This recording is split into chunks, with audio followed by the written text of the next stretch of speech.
สำหรับผู้เห็นภัยในวัฏสงสารผู้เห็นภัยในสารพัดภัยในการเกิดผู้เห็นความจริง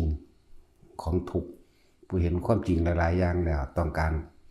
ที่จะบวชก็เตรียมโตมาบวชโลดเคลียร์ปัญหาทางบาปแต่ก็เดินทางมาโลดบ่อึดเจ้าภาพบวชให้ดอกอยู่นี่เนาะใส่ละผู้ต้องการอยากบวชก็มาตะโตโลดบวชที่นี่ก็บ่มีพิธีหยังดอกขอให้ทองคำขานนาคหรือคำขออุปสมบทได้แล้วก็หามือให้ก็ไปบวชเท่านั้นแต่ว่าบวชอยู่ในนี่มีจุดหมายเดียวเด้อมีจุดหมายเดียวคือบ่กลับมาเกิดเท่านั้นเฉพาะเพื่อพานิพพานอย่างเดียวเท่านั้นนั่นแหละงานใดๆงานศพจังสิเฮาก็บ่รับเพราะว่าหยังมันผิดพระวินัยมันผิดพระธรรมเฮาก็บ่รับกินเหล้าเล่นการพนันสวดเอาซ่องสิเฮาก็บ่ได้สนใจเรื่องซ่องเด้เนาะหลายอย่างที่มันบ่ตรงตามคำสอนพระเจ้าเฮาบ่เฮ็ดนำเฮาบ่ได้มาเฮ็ดนำคนเฮาเฮ็ดนำพระพุทธเจ้าเข้าใจว่าล่ะสิศรัทธาหรือบ่ศรัทธานั่นก็บ่แม่นความเกี่ยวของกับเฮาอีกเฮาศรัทธาในธรรมะศรัทธาในความจริงเฮาเชื่อในคำสอนพระพุทธเจ้าเฮาเชื่อว่าเกิดแล้วก็ต้องแก่ต้องเจ็บแล้วก็ต้องตายเฮาเชื่อว่าจักได้หยังเฮ็ดเอาสัตว์โลกเป็นไปตามกรรมนั่นแหละกระทำสิ่งใดไว้ย่อมได้รับผลของกรรมนั้นสืบไปเฮาเชื่อตัวนี้แล้วเฮาต้องการหนีออกจากโลกแห่งความคิดเฮาต้องการหนีออกจากความเวียนว่ายตายเกิดอาศัยความคิดความหลงไหลความบ่รู้เฮาจึงบอกว่าทำตามคำสอนพุทธเจ้าบ่ได้สนใจเรื่องยศถาบรรดาศักดิ์บ่ได้สนใจเรื่องลาภสักการะบ่ได้สนใจเรื่องไผสิศรัทธาบ่ศรัทธาก็สร้างมันบ่มีผู้ใดนำไผออกจากทุกข์ของเฮาได้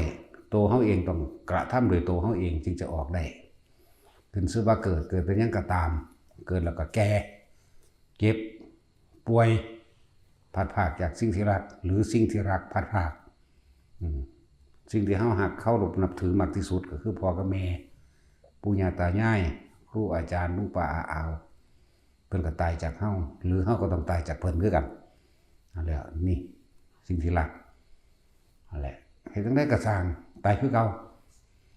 รวยก็รวยไปเถอะรวยไปตายนั่นแหละสะอ่อนหยังเนาะทุกข์ก็ทุกข์ไปตายนั่นแหละจนไปตายนั่นแหละคนรวยสิมีท่องเป็นเท่าไรตันก็ตามมีเงินเท่าไรแสนล้านก็ตามถ้าบ่มีวันพ่อถ้าบ่รู้จักพ่อก็ล้วนแล้วแต่เป็นทุกข์กว่าคนจนทุกข์กว่าคนที่บ่มีหยังซะด้วยซ้ำไปนะแล้วก็คนที่ว่ารวยแต่ว่าไม่เคยช่วยใครเลยบ่เคยช่วยไผโดยคำว่าช่วยนี่หมายถึงบ่หวังสิ่งใดเป็นเครื่องตอบแทนนำเด้บ่แม่นช่วยเพื่อหวังประโยชน์ในภายภาคหน้าเด้กลับเป็นคนที่เกิดมาบ่มีประโยชน์หยังเลยไม่ต่างจากสัตว์บ่ต่างจากไก่บ่ต่างจากกบจากเขียดจากเป็ดจากหมูหมาบ่ต่างจากสิ่งเหล่านั้นเลยอันเดียวกันหาอยู่หากินแต่ของพ่อบังคับข่มเหงได้ข่มเอาโกงเอาใส่กลเล่ห์เพทุบายให้คนอยู่ใต้อำนาจนั่นแหละให้มึงรวยที่สุดในเมืองคนโลดมึงจะยากจนและทุกข์ทนในเมืองผีแน่นอนอยู่แล้วไผสิเชื่อบ่เชื่อก็ช่างแต่ว่าบ่เชื่อมึงก็แก้เก็บตายคือเก่าแล้ววะบ่เชื่อก็ช่างมึงต้องตายเนาะบ่มีเหลือกันแล้วกันนะเพียงแต่ว่าเฮามาศึกษาเรื่องจิตเฮามาศึกษาเรื่องวิญญาณเฮามาศึกษาเรื่องทุกข์คือหยังเฮามาศึกษาเรื่องสาเหตุทุกข์สาเหตุเกิดคือหยังนี่ต่างหาก คำว่าคนที่ลำบากยากจนแม้นทรัพย์สมบัติไม่มีจะกินแต่ถ้าเขาหูจักพ่อเขาก็บ่ได้ทุกข์เด้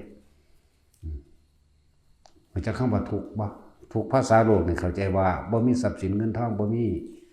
เลือกส่วนใดหน้าหลายบ่แม่นคนรวยเขาบ่แม่นแบบนั้นเด้ทุกในภาษาของพระพุทธเจ้าเฮานี่ทุกใจทุกเพราะว่าไม่มีความพ่อบ่เป็นจิตใจดิ้นรนขนขวายอยู่ตลอดนะทุกเพราะว่าบ่ได้ดังใจทุกเพราะว่าแพ้เพราะนั้นทุกเพราะว่าแพ้เชิงการเมืองทุกเพราะว่าแข่งกีฬาบ่ชนะทุกเพราะว่าเฮ็ดธุรกิจขาดทุน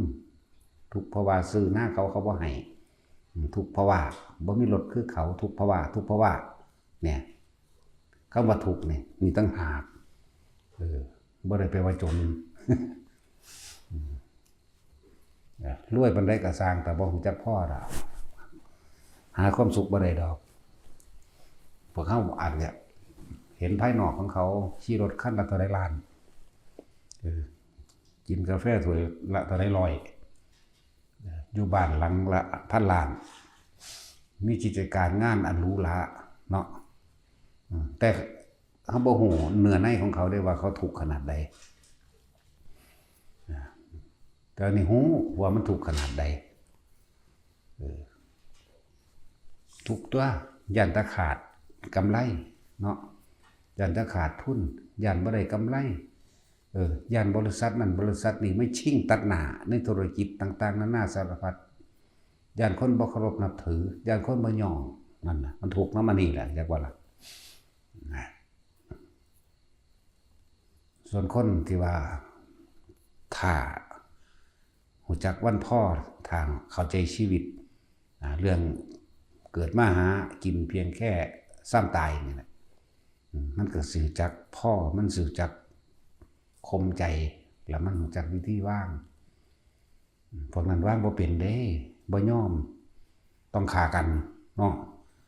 แย่งชิงธุรกิจกันฆ่ากันมีปืนมีคนจ้างคนอื่นมาปกป้องเจ้าของอีกเนาะอะไรเขาจะเข้าว่าเกิดมาเป็นยังกะสร้างต้องแก่บ่ต้องเจ็บป่วยบ่ห้ามได้บ่ห้ามบ่ได้อีกต้องร้อนห้ามได้บ่ร้อนต้องหนาวก็ห้ามบ่ได้อีกต้องหิวปวดหัวปวดแขวสุดท้ายก็ต้องตายนี่แหละบ่มีอีหยังสิมาป้องกันสิ่งเหล่านี้ได้เด้อะไรจุดเดียวที่เฮาสิพ้นออกได้คือว่างตัณหาคือบ่อยากเพราะว่าเห็นโทษของความอยากเห็นโทษของการเกิดเฮาสิเว้าเรื่องสมัยโบราณพระมหากัปปินะกับพระนางอโนชาก็เป็นพระเจ้าแผ่นดินอีกประเทศหนึ่งเด้ล่ะตอนที่เป็นพระราชาอยู่นั่นมีบริวารหุ่มโยสันเป็นหมื่นๆแต่ละมื้อนอนใส่ก็บ่ดีนอนใส่ก็บ่คักบ่หลับนั่นแล้วย้านเขามาชิงบ้านเมืองย้านเขามาเอาที่ดินมองหันมองนี้นั่นบ่ได้นั่นแหละพอแต่ได้ยินว่าพระพุทธเจ้าได้เกิดขึ้นแล้วที่เขาเจ้าสร้างสมบุญกุศลเอาไว้แล้วมันต่อของเขามันบึ้มขึ้นเลยรีบออกไปได้ฟังธรรมพระพุทธเจ้าแค่บทในกันเดียวจะบรรลุอรหันต์นั่นแหละคนจังมาอุทานออกปากสุกิงเนาะสุกิงเนาะนิพพานังปรมังสุขังนิพพานังปรมังสุขังนั่นแหละพวกสาวกอื่นๆที่บ่ทันได้รู้ความหมายก็ไปฟ้องพระพุทธเจ้าพระพุทธเจ้าก็เอิ้นมาได้เว้าจังซั่นอีหลีบ่เว้าจังซั่นจริงๆพระเจ้าข้านะได้พูดจริงๆสุขอื่นนอกจากความสงบไม่มีนิพพานังปรมังสุขังความสงบความสันติการเข้าสู่สันติบทนี่มีสุขยิ่งน้อสุขยิ่งน้อนะมันเลยคำว่าสุขแบบโลกเด้โลกคือว่ากูได้รถหลายได้รถถึกใจมีรถหลายคันมีอำนาจมีอิทธิพลมีนี่ความสุขของทั้งโลกก็คือความทุกข์ที่ทับถมนั่นเองแต่ความสุขโดยทางธรรมคือ สุขปราศจากความไม่มีอะไรเลยเรียกว่านี่บ่มีหยังเลยบ่มีหยังให้ห่วงบ่มีบ้านให้ห่วงบ่มีเมียให้ห่วงบ่มีลูกหลานเหลนหล่อนให้ห่วงบ่มีทรัพย์สมบัติให้ห่วงจักอันใดอย่างเมื่อจิตใจนี่บ่เกาะเกี่ยวกับสิ่งใดมีแต่ความว่างอย่างเดียวมันเลยเป็นนิพพานังปรมังสุขังเรียกว่าสุขหยังสิสื่อความสงบได้บ่แม่นสงบแบบว่าบ่ฮู้ยินเสียงหยังเด้สงบจากความคิดปรุงแต่งในความอยากได้อยากดีอยากมีอยากเป็นมันเบิดความอยากมันเลยสงบสงบปราศจากกองการกิเลสตัณหาเป็นผู้ไม่มีกิเลสเพียงดำเนินบ่มีเลยเรียบเบิดเสมอกันนั่นแหละนี่จุดเดียวเท่านั้นที่เฮ็ดให้บ่ทุกข์ต้องพระนิพพานเท่านั้นแล้วนั้นทุกข์เบิดจะบอกว่าบ่เงินเป็นเด้อบ่สวรรค์เป็นเห็นบ่ไปสิมีความรู้ด็อกเตอร์ดอกมหาทั้งใดก็ตามแค่นั้นแหละเพราะได้ตัวหาอยู่หากินซื่อๆดอกเนาะหมอก็เป็นแค่อาชีพมาอยู่ให้กินนั่นแหละถ้าหน้าก็อาชีพมาอยู่ให้กินนั่นไปแค่นั้นแหละอีหยังก็ดีเพราะฉะนั้นสิว่าเกิดมาหากินซ้ำตายพวกเจ้าสิไปถูกไปกังวลหยังกับมันกินก็แค่อิ่มทอกันมันก็เศร้าดอกเนาะมันบ่ได้กินที่2รสดำดอกนา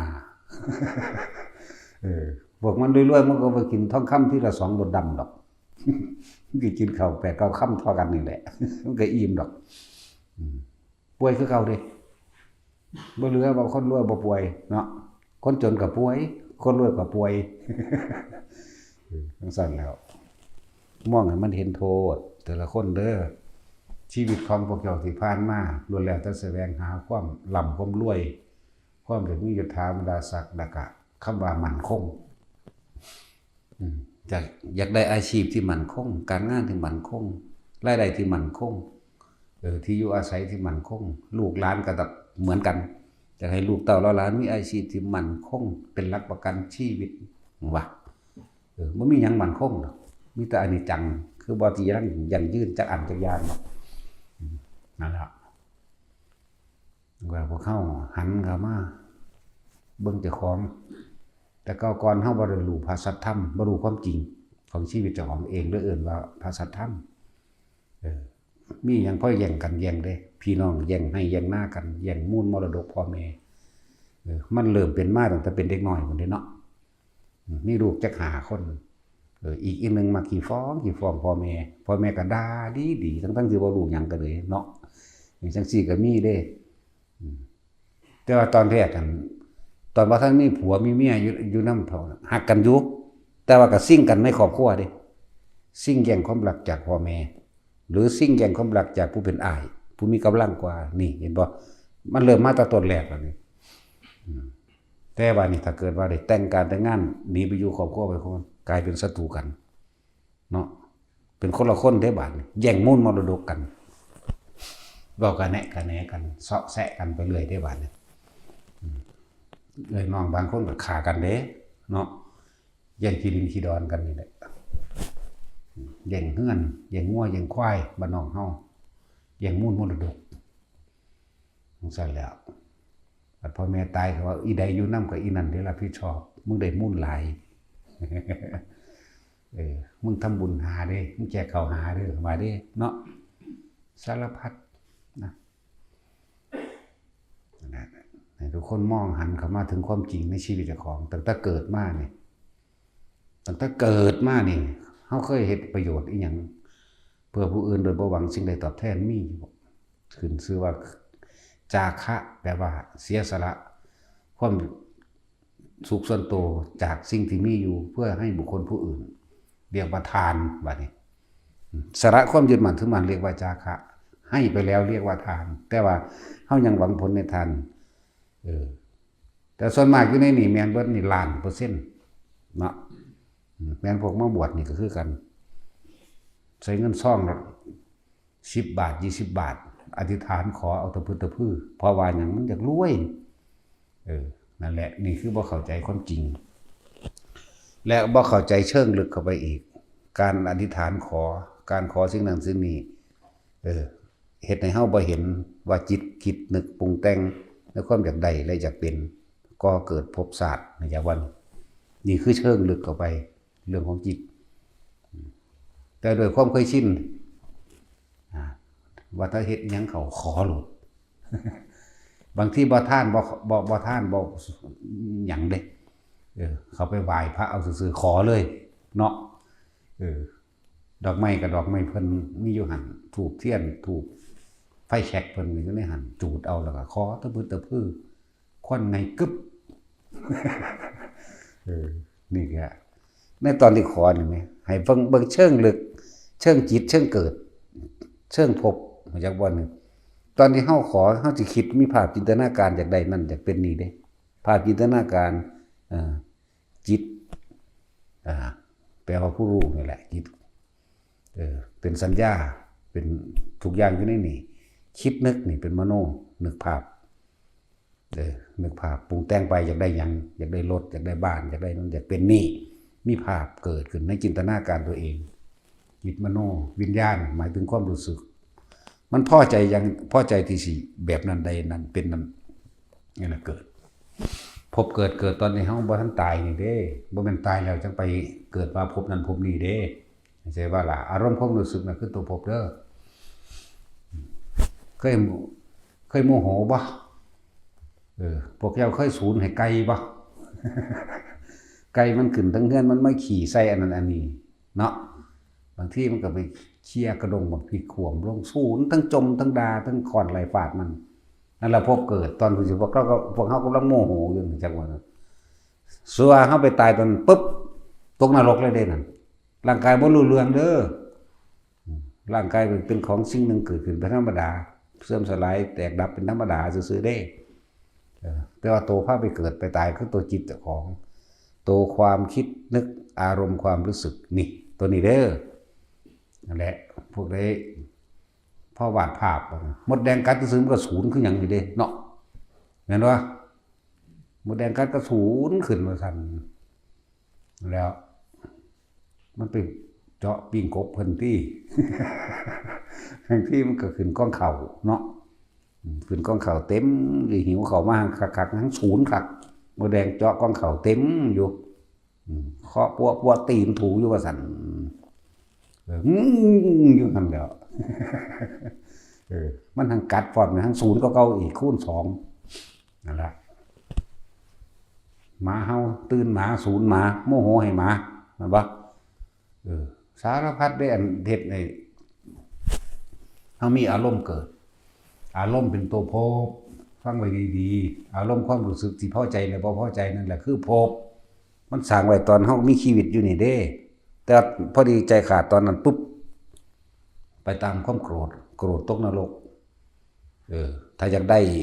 อีหยังจักอันจักอย่างนั่นโลภนะโลภเนี่ยอารมณ์โลภคืออยากได้ปรุงแต่งนึกคิดจินตนาการกูสิปรับหน้าไปจังซั่นกูสิถ้ากูได้รถมาแล้วกูสิแต่งไปจังซี่ได้ทองมากูสิใส่แบบนี้นี่นะหรือคิดนับเงินเจ้าของอยู่ในใจเจ้าของระวังดีๆพวกนี้ เงินกูเสื่องไว้หันอยู่ในธนาคารเท่านี้อันนี้เท่านี้บวกกันแล้วตอนนั้นตอนนี้อึมใจปลื้มใจตายตอนนั้นไปเป็นเปรตก็จะบ่ล่ะเดี๋ยวมันธรรมดาน่ะแล้ว พวกคิดน้ำให้น้ำหน้าดูระวังนั่นล่ะสัตว์เดรัจฉานพวกเจ้าเคยห่วงหน้าบ่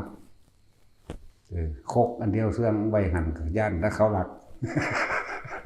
นั่นแหละสัตว์เดรัจฉานเป็นแบบนั้น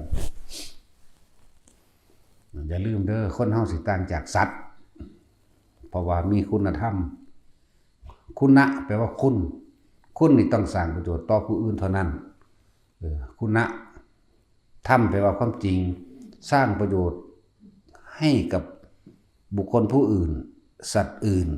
ตามความเป็นจริงไม่ใช่พูดเอาแล้วก็คำว่าจริงนี่ต้องมีคำว่าไม่หวังสิ่งใดตอบแทนพร้อมนี่จึงเรียกว่าคุณธรรมเมื่อคุณธรรมตัวนี้มีแล้วบัดนี้ก็สิมีศีลพร้อมบัดนี้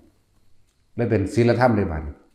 คุณธรรมก็แบบนี้คือการทำประโยชน์ให้บุคคลผู้อื่นทั้งคนและสัตว์โดยไม่หวังสิ่งใดตอบแทนเรียกว่าคุณธรรมศีลธรรมก็คือการไม่คิดทำร้ายเบียดเบียนให้ผู้ใดผู้หนึ่งเสียชีวิตและทรัพย์สินตลอดทั้งคนและสัตว์ตามความเป็นจริง จากใจเฮาสัจจะคือความจริงนี่เอิ้นว่าศีลธรรมคุณธรรมศีลธรรมตั้งแต่เกิดมาเคยคิดจังซี่บ่ดอกนี่เนาะโอ้ยมันบ่แม่นติถ้าสิเว้าถ้าเกิดตั้งแต่เอื้อยน้องกันแท้ๆบ่ทันได้มีผัวมีเมียว่าทันแยกครอบครัวไปต่อยเขาปั๊บอีแม่ไม่เฮ็ดข่อยโลดทั้งพ่อทั้งแม่มึงเฮ็ดน้องเฮ็ดหยังเด้อนี่ว่าดิดีใจได้บัดนี้แกล้งเขาได้เนาะเขาเรียกกับติ๊กใส่เขาอีกเขาศูนย์แล้วก็ฟาดอีกแล้วก็ฟ้องบัดนี้ไปโป๊ะใส่หัวน้องพ่อกับแม่กันมึงตีน้องก็ตีซ้ำนี่แหละเริ่มมาจากบัดนี้เริ่มอาฆาตกันมาเริ่มเล็กน้อยบัดนี้ใหญ่ขึ้นมามีผัวมีเมียครอบครัวไปครอบครัวมันมันเอากิ่งเด้บาดนี้ดีมันฝังไว้ตอนนี้น้อยโดยว่าท่านดูโตเนาะมันเป็นจังซั่นตะเก่าตัวนี้มันมักเอาเปรียบตัวมันฟ้องเลยนั่นนี่ไปเด้ถืออยู่ในนี่ถือบัดถือบัดมันเป็นซั่นแหละมันเอาเปรียบตัวมีหยังมันฟ้องเอาขอเอาว่าเด้เนาะนั่นแหละแต่ว่าพวกเขานั่นเป็นบ่แต่ก็เดาให้ได้เลยว่าเป็นเบิดต้องมีจังหวะใดจังหวะหนึ่งล่ะเป็นบ่แม่นเป็นตลอดก็ต้องเป็นแต่น้อยมาจนเท่าเดี๋ยวนี้พวกเจ้าบ่เบื่อหน่ายบ่เนาะ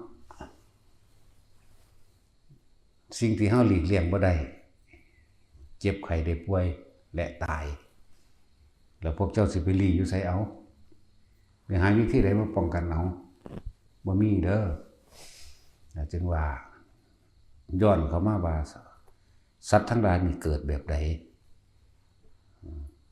เกิดจากความคิดเท่านี้แหละความคิดจะได้นั่นจะเป็นนี่มันก็คิดนึกปรุงแต่งแล้วมันก็แสวงหาแต่ว่าในการแสวงหามันต้องมีการกระทบกระทั่งก็เกิดอารมณ์ความรู้สึกถ้าได้ก็พอใจถ้าบ่ได้ก็บ่พอใจนี่พบเกิดปุ๊บปั๊บอยู่ตลอดในความคิดเรื่องหนึ่งพวกเจ้าว่าพบเกิดเท่าใดเด้อพวกเจ้าไปตายอารมณ์ค้างนี่อารมณ์ค้างในจุดใดจุดหนึ่งพวกเจ้าก็ไปเกิดใหม่เลยชาติเกิดขึ้นทันทีชาตะแปลว่าเกิดบ่แม่นชาติประเทศชาติเด้ชาตินี่ความหมายพระเจ้าความรู้สึกของพวกเขาเองเป็นตัวพบถ้าเว้าภาษาบาลีพวกเจ้าบ่เข้าใจจักว่าล่ะอาจจะเว้าให้ปนให้แน่อยู่จักน้อยอยู่ดอกตัณหาแปลว่าความอยากอุปทานแปลว่าความยึดนี่ในอุปทานนั่นจะมีความรู้สึกในความพอใจบ่พอใจนี่ทิฏฐุปทานสีรพัตตุปทานกามุปทานอัตตวัตถุปทานถ้ามันมีความยึดเดี๋ยวอารมณ์มันก็เกิดนี่อารมณ์ความรู้สึกนั่นเอิ้นว่าพบสร้างไว้แล้วนี่สร้างไว้ในความรู้สึกเขาตอนนี้ตัวว่าเข้าใจขาดตายปุ๊บชาติหมายถึงเกิดบัดนี้ที่บอกว่าคนเฮานั่นสัตว์ทั้งหลายตายปั๊บมันไปเกิดตามจิตที่ไปตั้งไว้เลยความคิดนั่นแหละมันส่วนตอนนี้ทุกคนมีบ้านแต่คิดถึงบ้านเฮาตายตัวนี้มันจะไปบ้านก่อนอย่างว่ามันมีจุดหมายจะวัดไปแต่ว่าในระหว่างทำการเดินทางเนี่ยอารมณ์ความรู้สึกตัวใดมันจะพัดลงทันทีเลยคนตายเปรียบเทียบเวลาเฮาโมโหให้คนผู้ใดผู้หนึ่งศูนย์คิดจะฆ่ามันนั่นแหละจิตมีที่ตั้งหมายถึงที่เราคิดถึงกำลังนึกกำลังปรุงกำลังแต่งอยู่นั่นจากวันอารมณ์มันก็เกิดพร้อมๆมันบ่นี่จะค่อยศูนย์มาเด้อนี่จังว่าก็สิศูนย์ใส่พวกเจ้าเด้ค่อยโมโหบ่พวกเจ้าต้องคิดนึกปรุงแต่งซะก่อนจังโมโหเห็นบ่จังซั่นแล้วถ้าพวกเจ้าตายตอนนั้นนั่นแหละมันไปนรกจังซั่นแล้วนี่แหละครับว่าพบก็คืออารมณ์ความรู้สึกผู้ใดก็มีคือกันตัวเอาตัวมันง่ายๆมันเห็นง่ายเพราะว่าคนเกิดว่านี่ความโกรธนี่100,000,000%ดีใจเพราะว่าได้ทรัพย์สมบัติหรือดีใจเพราะว่าได้ตามอารมณ์โลภหลงนี่ก็100,000,000%คือกันแต่ทำบุญด้วยความบริสุทธิ์การให้ทานด้วยความบริสุทธิ์โดยบ่หวังสิ่งใดตอบแทนบ่มี100,000,000%มีแต่ขอ100,000,000% เนาะดีบ่ดีว่าถ้ำซ้ำคือว่านั่นแหละเห็นศาลเจ้าปู่ตาขอล่ะอุ้ยจะเขาจะเอาใส่มาให้ตั้งแต่เบิ่งศาลเจ้าปู่ตาก็เฮือนหลังน้อยๆนึงมันจะเอาหยังมาให้พวกเจ้าแม่นว่าล่ะห้าอันกระโปซ้ำใส่แก่ไปในหั่นทุกอย่างบัดนั้นมันจะเอาหยังมาให้เฮาเนาะจริงๆมันบ่มีคนแต่งขึ้นซื่อๆแต่งขึ้นตามความเชื่อซื่อๆอันพวกกระจำพาเฮ็ดจักเห็นจักเทื่อบ่ผู้ผีนั่นเนาะบอกได้เลยเห็นจักเทื่อปุ๊บมันทำท่าว่าไปเฮ็ดไปนั่นแหละคนบ่ต่างจากสัตว์ดอกเด้อถ้าบ่มีคุณธรรมหมายถึงการให้ทานรักษาศีลและศีลธรรมช่วยเหลือบุคคลผู้อื่นโดยไม่หวังสิ่งใดตอบแทนบ่ต่างกันเด้บ่ต่างกันเลยหาอยู่หากินเจ้าของรังแกข่มเหงเอาไก่เวลามันพาไปหากินมันเห็นกันตีกันแย่งกันเนาะตีกันแย่งหม่องหากินกันนั่นแหละแย่งอาหารเคลียร์กันตัวใดกำลังอ่อนก็แผ่กันหนีตัวสนะก็ไล่เอาหนีเสลือเตือเติงลูกเต่าเจี๊ยบจ้าบเจี๊ยบจ้าบแล้วก็หมู่ปลีไปซะก่อนเด้เนี่ยมันจะได้ตนบักพวกเขาก็คือกันคนก็คือกันเด้แต่บ่สู่เขาก็กลับมาหาลูกกันสู่ว่าคนมีลูกเหลือตัวลูกเด้แล้วก็เก็บความแค้นไว้กับคนที่มารังแกเฮาเนาะบางทีสู่เขาบ่ได้หรือบางทีก็คิดว่าสิสู่ได้อยู่แต่พอกูผู้เดียวแต่ว่ามีลูกให้ห่วงเลยยอมก็มีเด้เนาะนั่นแหละเลยเอื่นว่าสารพัดภัยในการเกิดนั่นแล้วได้โอดเอาเพราะว่ามีลูกมีหลานได้โอดเอาได้ยอมเพื่อว่ามันผ่านพ้นมันผ่านให้มันพ้นของหันไปซะก่อนเนาะจังซี่ก็มีเด้นั่นแหละหลายอย่างนี่คือให้เห็นความทุกข์ที่เฮาได้อดทุกข์ที่เฮาได้ยอมทุกข์ที่เฮาบางทีก็สู้ได้แต่ว่าได้ยอมเพราะว่ามีผู้อยู่เบื้องหลังเวลาหลายอย่างแนวว่าบางอย่างก็บ่มีเขาอยู่เขากินพอลักเอาก็ลักได้เนี่ยไปหาอยู่หากินบ่ได้พอลักก็ลักเอาเอานี่ละเล็กๆน้อยๆไปพอสิหยังดอกมันพอได้กินนั่นแหละก็มีให้สลดใจแต่ละคนเด้อพ่อร้อยเอานั่นเอานี่มาเป็นของเจ้าของเองเพราะได้มาต่อทุนอยู่บ้านหรือเพราะได้เป็นอุปกรณ์การเฮ็ดนั่นเฮ็ดนี่ในเฮือนเจ้าของก็ร้อยเอาได้มักจกเสียมแน่มีดแน่กูบ่มีก็ร้อยเอาก็มีแล้วก็ย่านคือเก่าหลักของเขามาแล้วก็ย่านเด้ก็มีความละอายอยู่ในหันอยู่ดอกแต่เห็นไดมันบ่มีมันเลยบังคับนั่นแหละความบ่มีบังคับนี่ให้ทุกคนหันเข้ามาเบิ่งสารพัดภัยในการเกิดกับกรรมที่ตัวเองเฮ็ดไว้กรรมแปลว่าการกระทำของเฮาเองอันเกิดจากจิตเจตนามันฝังไว้ในความคิดความรู้สึกมันก็เลยเป็นสัญญาอารมณ์คือเก่านั่นแหละสมมุติว่าเฮาอยู่บ้านเดียวกันนะเฮือนอยู่คนละส่วนบ้านหน้าก็ไกลกันอยู่แต่ว่าไปเห็นเสียมดีแท้ลักเอามาไว้เฮือนเจ้าของใส่ไปนำระวังไปนำย่านเขามาเห็นเนาะนั่นนี่ก็มีเด้นั่นแล้วเขาบ่สลดใจบ่เนาะลักเอาบัดนี้นานไปเป็นเดือนก็สร้างนานไปมันสิลืมเรื่องลักแต่ว่า2 เดือน 3 เดือนไปเห็นกันอีกเห็นไปเห็นอยู่หม้องอื่นก็ตามความคิดที่เจ้าของเคยลักของเขาไว้ปั๊บขึ้นมาเลยเด้เห็นปะนั่นแหละมันเป็นบันทึกไว้แล้วนั่นแหละสัญญาเป็นแบบนั้นหลายอันหลายอย่างดังว่าให้เห็นโทษต่างๆในความอยากได้กันดีอย่างนี้อยากเป็นฉะนั้นวิธีที่ออกจากสิ่งเหล่านี้จากความอยากก็ให้เห็นโทษนั่นแหละเห็นโทษของความอยากเจ้าของเองเห็นโทษกับสิ่งที่บ่ทันมีมั่งหรือสิ่งที่มีอยู่มั่งเห็นโทษว่าเราต้องดิ้นรนขนขวายมาเลี้ยงชีวิตครอบครัวตัวของเองบัดนี้นักเข้าไปอีก ตัวมันเวียนเกิดตายจริงๆราคะเด้ความยินดีพอใจในรูปลักษณะท่าทางบุคคลที่เราพอใจงามแต่ผู้ชายเห็นผู้หญิงผู้นั้นคืองามเจ้าของเองแต่ผู้หญิงเห็นผู้ชายผู้นั้นก็พอใจกูจะได้แบบนี้นะเมื่อมีรูปแล้วก็มีรสแห่งกามเกิดขึ้นในอารมณ์คู่กุนของตัวของเองมีรสมีกลิ่นมีเสียงนี่แหละราคะความยินดีพอใจในรูปในรสในกลิ่นในเสียงสัมผัสกระทบรู้สึกทางกายแม้ว่าท่านได้สัมผัสกับการกระสางพวกเจ้าหูบ่มันปรุงไว้ทั้งในมันมีอารมณ์ความรู้สึกไว้เกิดความกำหนัดเกิดความยินดีแล้วก็เล่าหลอนในหัวใจเล่าหลอนในความรู้สึกอยากไปยุ่งใกล้กับคนผู้ที่พอใจคนที่มักอยากคุยเลื่อนไปจีบกันเนาะสรรหาคำบอกที่สิเขาพอใจเด้ว่าล่ะสรรหาเพื่อจะได้มากนั่นแหละนั่นแหละบางคนกะบ่ได้มากันบ่ได้จีบกันแต่ว่าพ่อแม่บังคับเอาความจนก็มีคนบ่มีคนเห็นหน้าก็มีเนาะทุกข์ยากหรือขาดบางสิ่งบางอย่างก็มีบางคนก็ได้สมหวังดีโดยจีบกันพอใจกันก็มีแต่ทั้งเบิดก็สร้างแต่ใดมาอยู่นำกันแล้วก็ต้องได้ดิ้นรนแสวงหาเนาะทรัพย์สมบัติต่างๆมาเลี้ยงชีพเด้คนตอนเป็นหนุ่มเป็นสาวอยากกระแดะอยู่ได้บ่ค่อยเฮ็ดเวียกเฮ็ดงานปานใดเนาะอยากแบบอี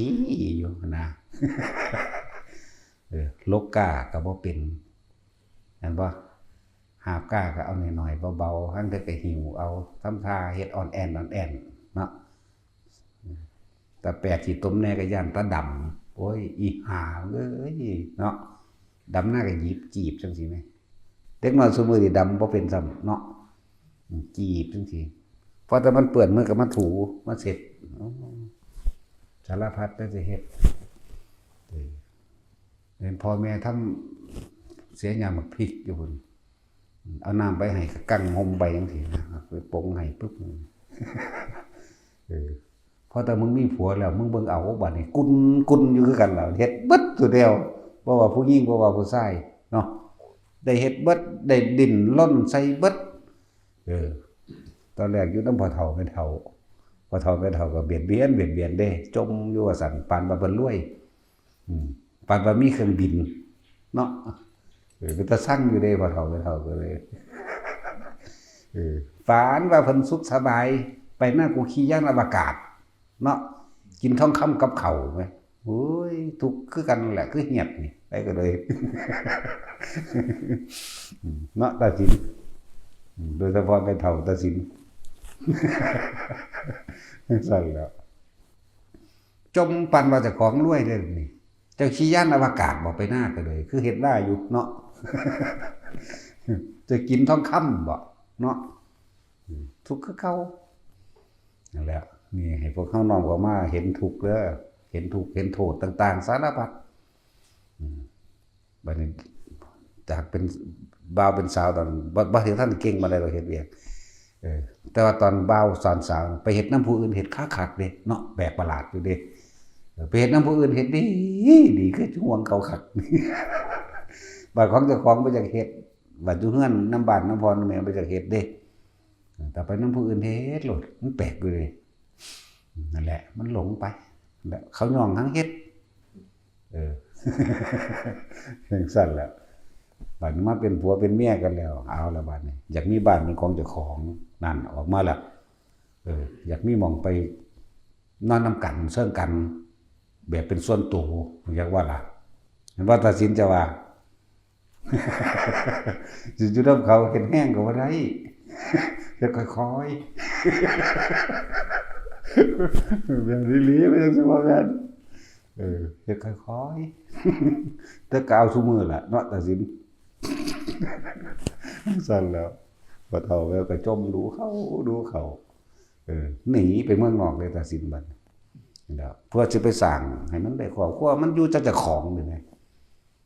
อันนี้ให้เห็นโทษได้บ่ได้ให้หัวได้หูจักว่าให้เห็นโทษเพราะตัณหาราคะให้เห็นโทษของความอยากได้อยากดีอยากมีอยากเป็นเด้ แล้วก็เป็นเรื่องจริงพร้อมเด้เป็นหยังที่บ่แม่นตัดสินเราไปอยู่เมืองนอกตั้งหลายปีทั้งสั้นแล้วหลายคนที่เป็นทั้งสั้นแหละได้กันแล้วก็อยากไปมีบ้านส่วนตัวเขาเจ้าของเองสร้างพอเฒ่าไม่เฒ่า ส่วนพวกนั้นก็สร้างปูสร้างยาคือกันเนาะส่วนมากผู้หญิงมันสิบ่ถือกันกับยาผู้ชายมาถือกันกับพอเฒ่าเนาะ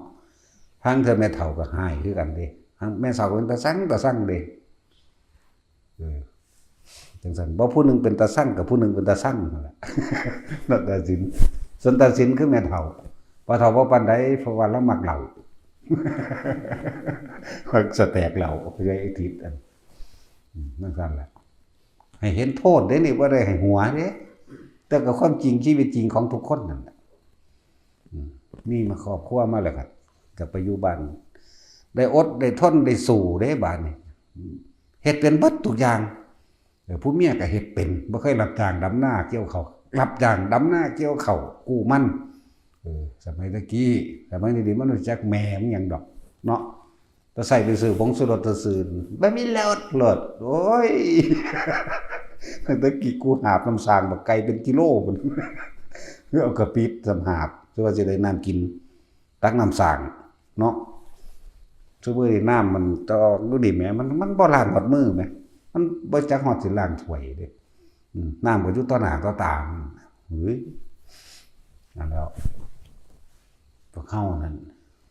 รุ่นมื้อนี้มันบ่เข้าใจกันเบิดแล้วล่ะรุ่นใหญ่ๆรุ่นเฒ่าๆรุ่นสิตายรุ่นสุดท้ายให้เห็นโทษต่างๆให้รู้จักออกเฮือนมาแล้วก็ดิ้นรนกว่าเก่าอีกว่านี่จังได้หยังวันออกเฮือนมาแล้วบางทีก็ยังไปเฮ็ดหน้ากับพ่อปู่แม่ย่าพ่อเฒ่าแม่เฒ่าอยู่เนาะเขาก็แบ่งเขาให้หน่อยศูนย์อีกนั่นแล้วบัดนี้แต่เขาแบ่งให้แน่ก็ใครอยู่ก็ได้เฮ็ดเอาเจ้าของนะก็เริ่มแบ่งปันกันไปนั่นแหละต่อมาก็จากได้เป็นของเจ้าของก็ดิ้นรนได้อดได้ทนได้สู้พัดภาคจากกันได้บัดนี้แต่ชิ้นก็ไปเมืองนอก8 ปีอยู่เกาหลีกินหมาน้ำเขาล่ะไปกินหมาน้ำเขานั่นแหละสารพัดให้เห็นทุกต่างๆสารพัดในความอยากได้ของเขาเอง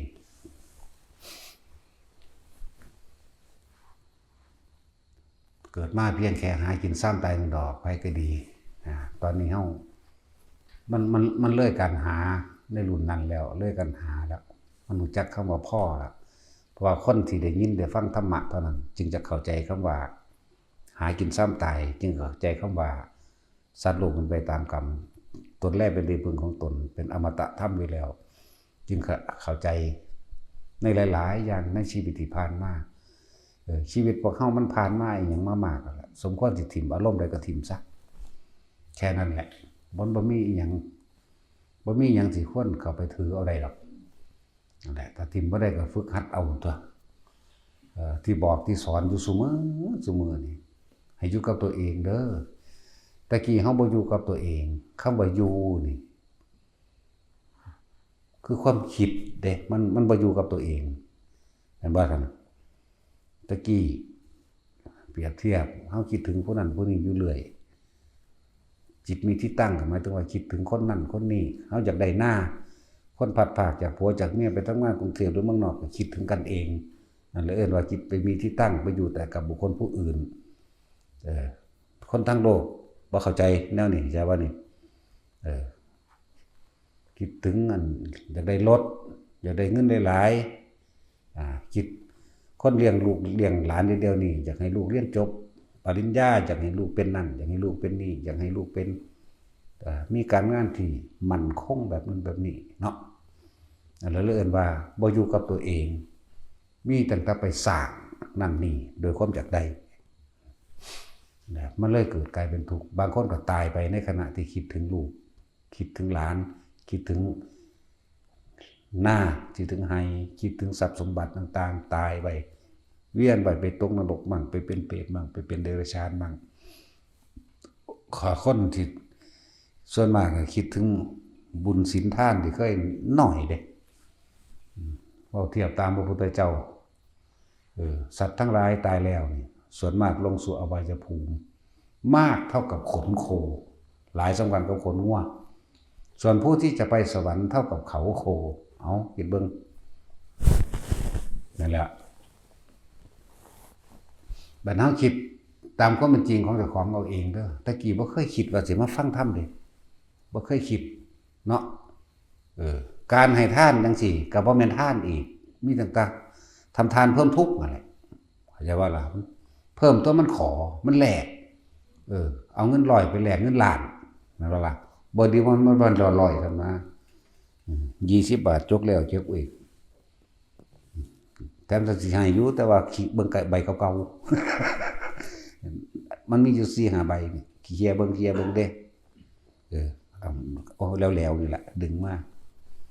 บัดนี้จังอันอธิษฐานขอตะพื้บัดนี้โอ้ยสารพัด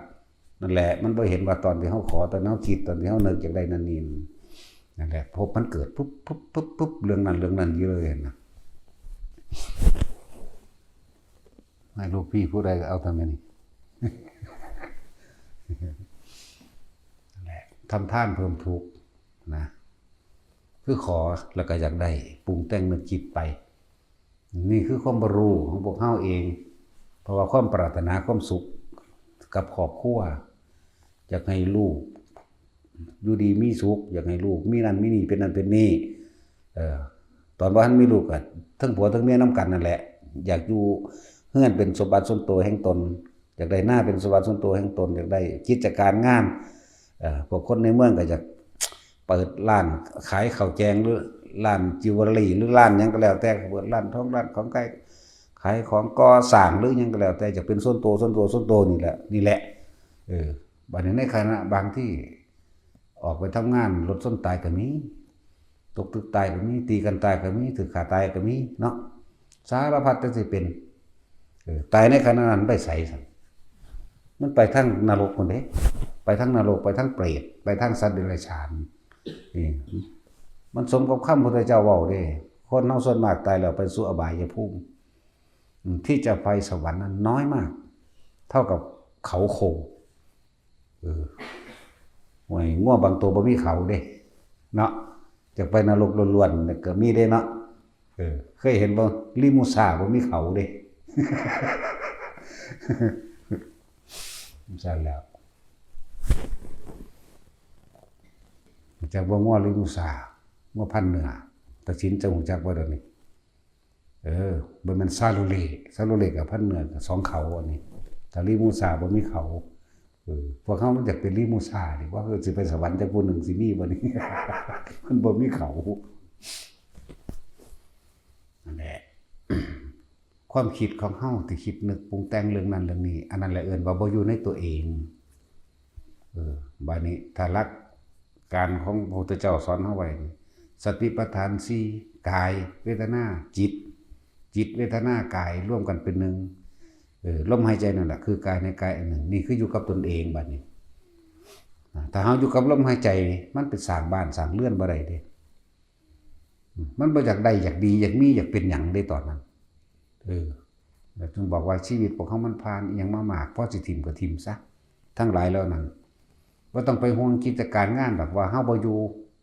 ย่านเขาเฮ็ดบ่ได้บ่มีทางตายมาหลายรุ่นแล้วคือจังเฮาเฮ็ดแทนผู้อื่นนี่แหละเนาะบ่ต้องไปห่วงดอกบ่ต้องไปห่วงว่าเขาสิบ่มีอยู่บ่มีกินดอกโอ้ยมันต้องกินหญ้ากินเฟืองเป็นล่ะวะลูกหลานก็เลยเนาะมันกินดินมันก็มันแม่มันกินโลดมันจะกัดก้อนหินกินก็สร้างหิแม่มันเป็นหยังส่วนมากก็สิไปหั่นแหละห่วงนั่นน่ะเห็นบ่นั่นแหละพาละหุนแปลว่าหยังซั่นแปลว่าห่วงเด้ห่วงได้เกิดขึ้นแล้วนั่นแล้วพวกเจ้าก็เลยตกนรกเพราะว่าลูกก็มีแต่ว่าบ่แม่นเขาขาจักว่าล่ะแต่ของศูนย์ใส่เขาบ่เฮ็ดเวียกบ่ได้ดังใจห่วงเขาอยากได้สมบัติให้เขาหลายๆก็มีไปเป็นเปรตก็มีหรือหลงไหลอวดจ้องจังซั่นจังซี่ไปเป็นสัตว์เดรัจฉานก็มีนี่นั่นแหละทุกข์จึงเกิดจากสิ่งอันเป็นที่รักเข้าใจบ่ล่ะทุกข์เกิดจากสิ่งอันเป็นที่รักเด้ เพราะความรักนั่นแหละจึงเป็นทุกข์ได้บัดนี้เนาะจักว่าล่ะแม่นว่าซั่นเฮาหักไผแน่ตัดออกแล้วหักไผก็สร้างทุกข์คือเก่าแต่เฮาคิดนึกปรุงแต่งเพราะเฮาบ่รู้ธรรมเฮาหักพ่อเฮาบ่อยากให้พ่อแม่เฮาตายเฮาก็เป็นทุกข์กุ้มใจนำเด้เนาะว่าหักผัวหักเมียก็คือกันกุ้มใจนำอยู่คือเก่าหักลูกหลานคือเก่าเด้นั่นแหละทุกข์จึงเกิดขึ้นจากสิ่งอันเป็นที่รักบัดนี้ห่วงรถนั่นแหละสิ่งอันเป็นที่รักบุคคลนี่สิ่งอันเป็นที่รักก็เป็นเหตุแห่งทุกข์สัตว์งัวควายสัตว์เลี้ยงต่างๆผู้ใดเลี้ยงหมาก็ห่วงหมาผู้ใดเลี้ยงแมวก็ห่วงแมวห่วงนกห่วงสัตว์เลี้ยงที่ไว้แต่ทำกำไรคือปลาคืองัวคือควายเนาะเป็นห่วงมันนั่นทุกข์บ่ได้เขาบ่ได้รู้จักว่าทุกข์แบบใดเฮานั่งเสียเบิ่งซ่อมได้ลูกปีนี้เป็นตัวผู้ให้กูได้แม่เอาไปเป็นพ่อพันธุ์หรือเป็นตัวแม่กูได้แม่พอได้ปั่นลูกปั่นหลานว่าไปเนาะจังซั่นแล้วเขาบ่ได้รู้จักเลยว่าทุกข์มันเกิดขึ้นจังซั่นเชิงลึกคือความคิดปรุงไปนั่นเองแล้วนี่ผู้ใดเคยคิดพ่อบ่ในจังซี่นั่นแหละมันจึงมีพระพุทธเจ้านั่นแหละคิดพ่อเพิ่นผ่านมาก่อนเฮาแล้วเพิ่นก็เลยนำวิธีดับมาให้พวกเฮาปฏิบัติเอาบ่หาตั้งแต่ทุกข์อันออกจากนอกตัวก็ได้ทุกข์อยู่ในร่างกายนี่ก็มีได้บัดนี้ทุกข์เพราะว่าหนาวมีบ่หนาวแม่มึงแท้ศูนย์ว่าซั่นเนาะนั่นแหละทุกข์ร้อนแม่มึงแท้ก็คือกันอีกทุกข์เพราะว่าเจ็บท้อง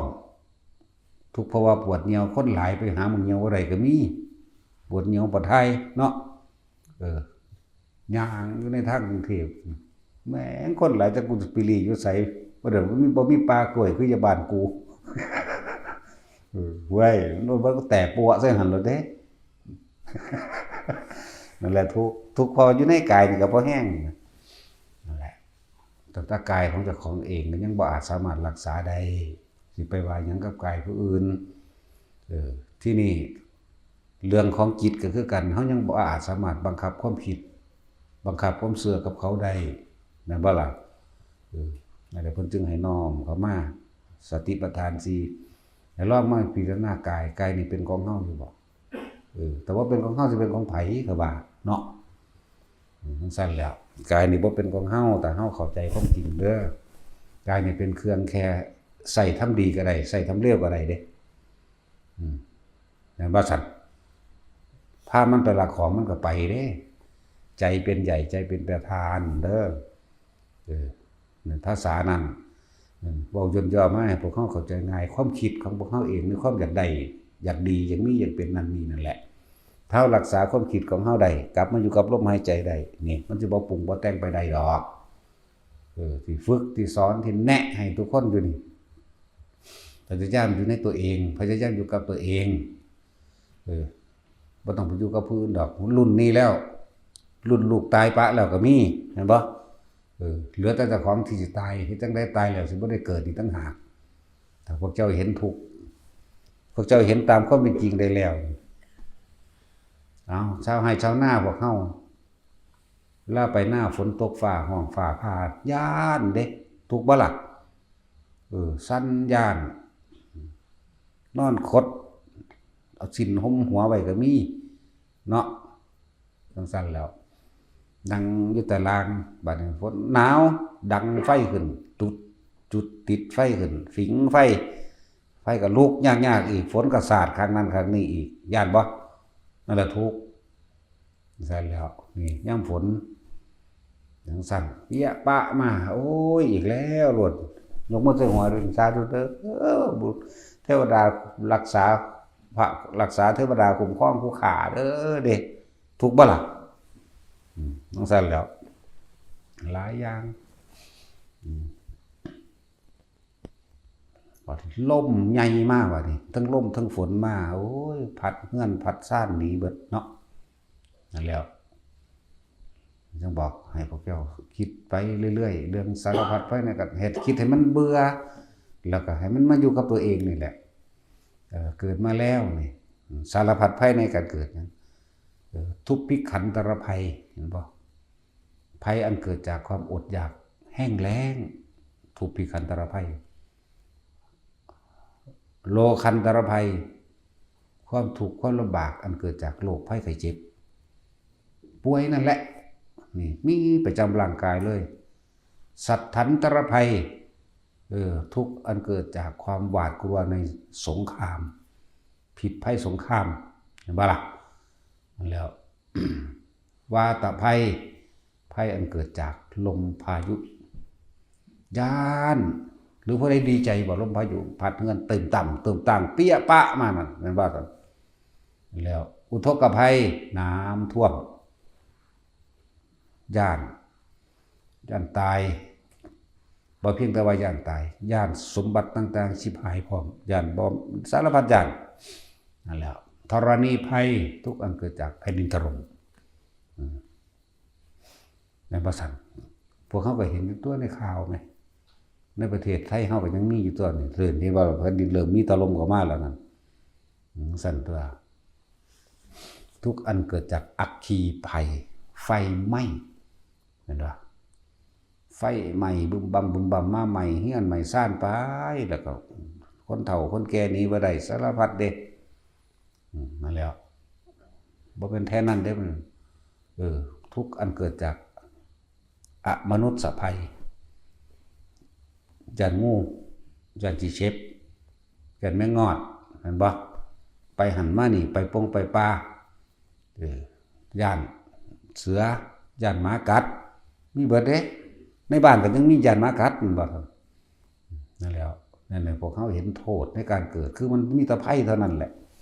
พวกเขาสิไปหาความปลอดภัยอยู่ไสมันได้อาสุนีบาตภัยทุกอันเกิดจากฟ้าผ่าย่านฟ้าผ่าเด้คนเนาะมันสั่นแล้วมันทำให้ผ่าเนี่ยมันผ่าเนี่ยแม่มันตายง่ายๆเด้จังสั่นแล้วเฮาจังบ่ย่านมันง่ายไหมมันเทเดียวนึงเด้มันบ่เก็บบ่ปวดเด้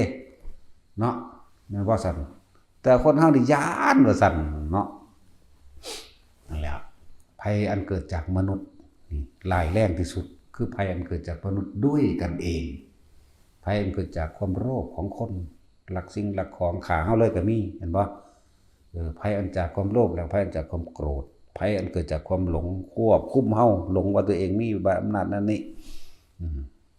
ภัยเกิดทั้งมนุษย์และอมนุษย์อย่าว่าละบาดอมนุษย์กับหมานั่นแหละงูนั่นแหละหรือภัยบ่ย่านงูเฮาก็ย่านอยู่ดิแล้วมึงแยกกูจับได้แล้วกูต้มแมงได้บาทนี่ ส่วนตัดสินต้มกินได้บาทนี่เนาะนั่นแหละเรียกว่าภัยอันเกิดจากอมนุษย์แต่อมนุษย์ทั้งหลายนั้นไม่อันตรายเท่ากับภัยอันเกิดจากมนุษย์ด้วยกันเองเห็นบ่พระเจ้าว่าข่มเหงรังแกด้วยความโลภอยากได้ฆ่าเอาก็มีลักเอาก็มีปล้นกี้ข่มขืนเอาก็มีข่มเหงสารพัดแต่สิหาวิธีเอาเนาะนั่นแล้วนี่ให้พวกเจ้าเห็นโทษของการเกิดนะตราบใดที่พวกเขายังเกิดตราบนั้นพวกเขาก็ต้องเจอไม่อันใดก็อันหนึ่งไม่สิ่งใดก็สิ่งหนึ่งบ่เจอภัยอันตรายอันใดก็อันหนึ่ง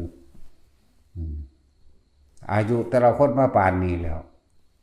ฝนตกฟ้าห้องฟ้าพาลมพายุก็พอมาแล้วยานบ่ไฟใหม่ก็พอมาแล้วยานบ่น้ำท่วมก็พอมาแล้วแม่นบ่ล่ะแผ่นดินถล่มอาจจะบ่พอภัยอันเกิดจากสงครามบางคนก็เจอบางคนก็บ่เจอ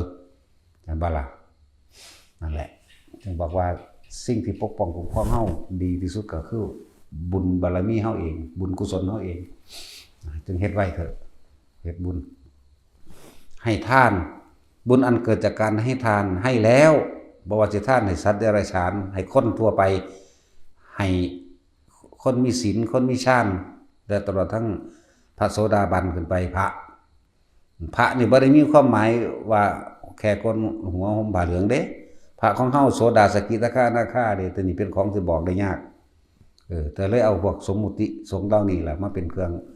ให้เกิดความเคารพนับถือกับความเพราะว่าเพิ่นเป็นผู้แสดงธรรม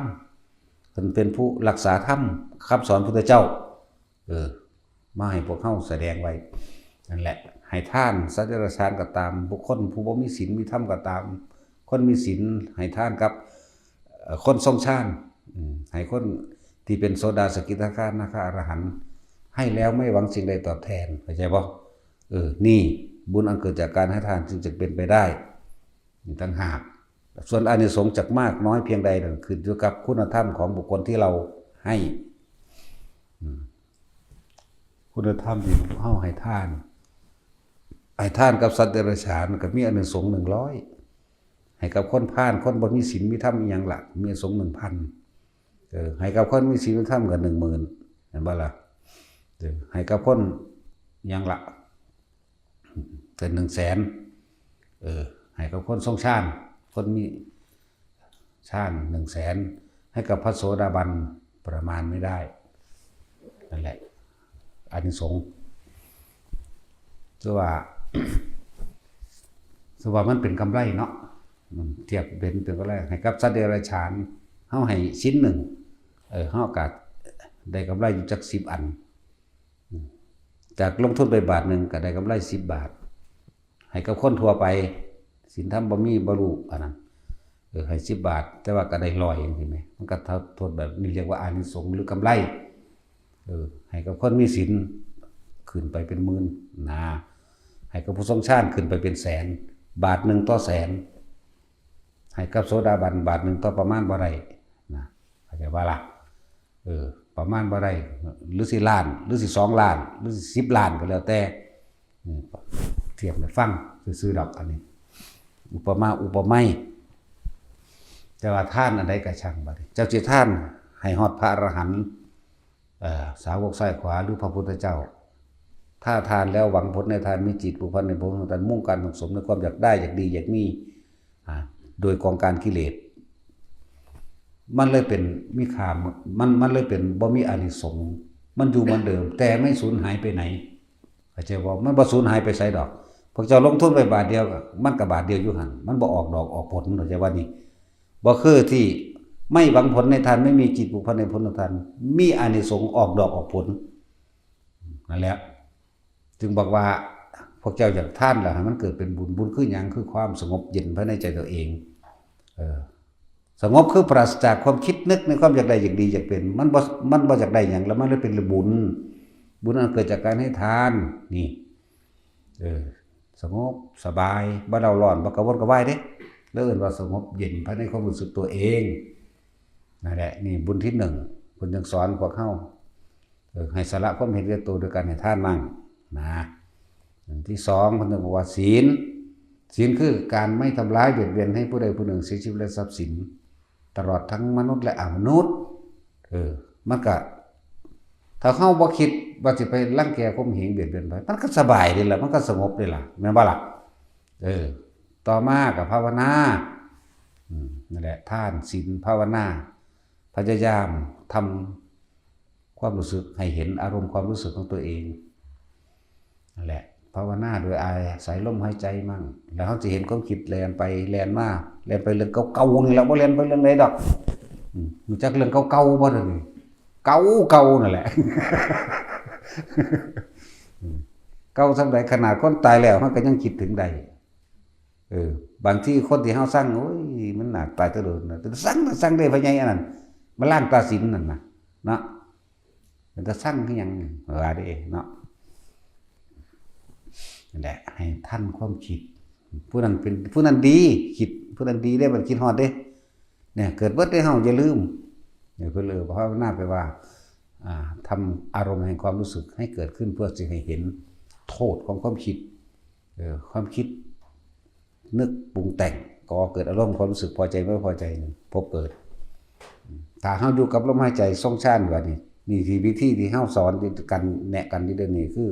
ทำความรู้สึกให้ตั้งมั่นอยู่ณจุดเดียวจิตเดียวหรือ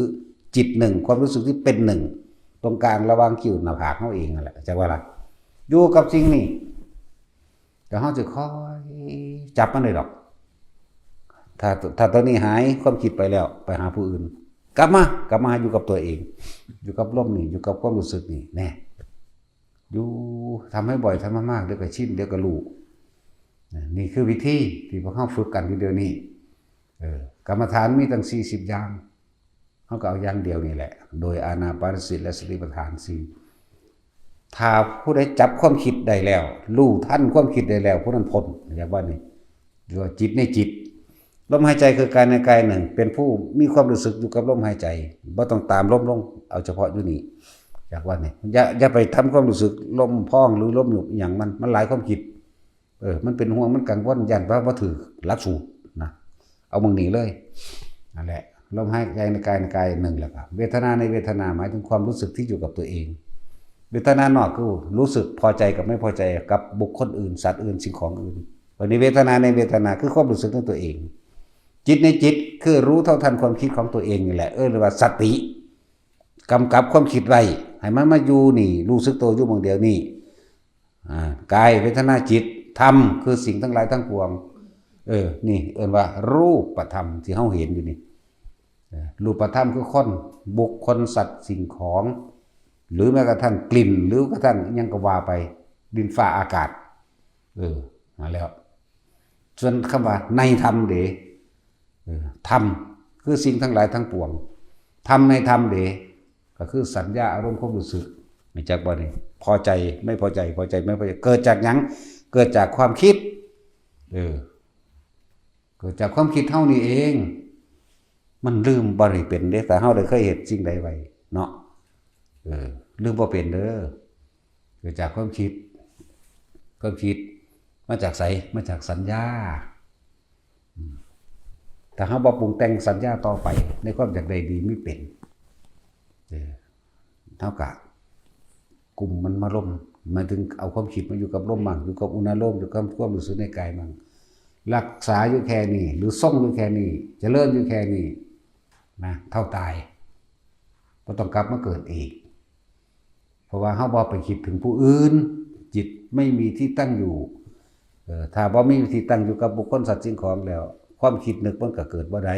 มันบ่ปรุงแต่งสัญญาในความอยากให้เป็นแบบนั้นอยากให้ได้แบบนี้ตามสิ่งที่เคยได้ยินได้ฟังได้รู้ได้เห็นได้เป็นมาสัญญามันบ่สัตว์นั่นแหละบอกภาษาจังซี่จังเข้าใจเด้อถ้าบอกภาษาบาลีพวกเจ้าบ่เข้าใจหรอกนี่บอกสิ่งที่พวกเขาเป็นน้ำกันเคยมีความรู้สึกแบบนี้คือกันคิดเหมือนกันนั่นแหละบ่ต่างกันดอกคนมีกิเลสคือกันเนาะสั่นแหละทั้งหลายทุกคนมาอยู่กับลมหายใจตัวเองให้ดีเถิดเลิกการขอได้แล้วมันไปมีมามันไปได้มาตามนั้นมันก็ทุกข์คือเก่านั่นแหละนั่นแล้วเลิกการเชื่อความเชื่อจากผีสางนางไม้เทวดาอินพรหมสิ่งศักดิ์สิทธิ์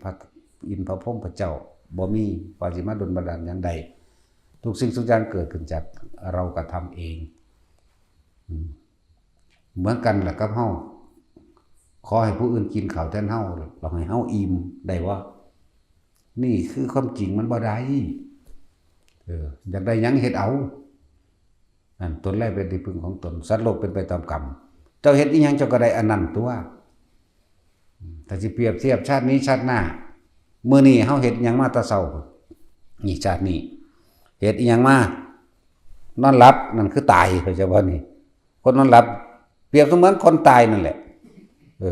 นี่เจ้าเฮ็ดอีหยังมาไว้นี่เจ้าเฮ็ดแล้วหรือบ่แล้วนี่เข้าใจบ่นี่เจ้าเฮ็ดบ่ทันได้แล้วเจ้ายังห่วงเจ้ายังต้องเฮ็ดต่อเนาะสมมุติว่ามื้ออื่นนี่เฮ็ดต่อนี่ตื่นมามื้ออื่นเจ้าก็เฮ็ดต่อของเก่าเจ้าหมู่บ้านนี่เปรียบดูดังว่าเป็นชาติที่แล้ว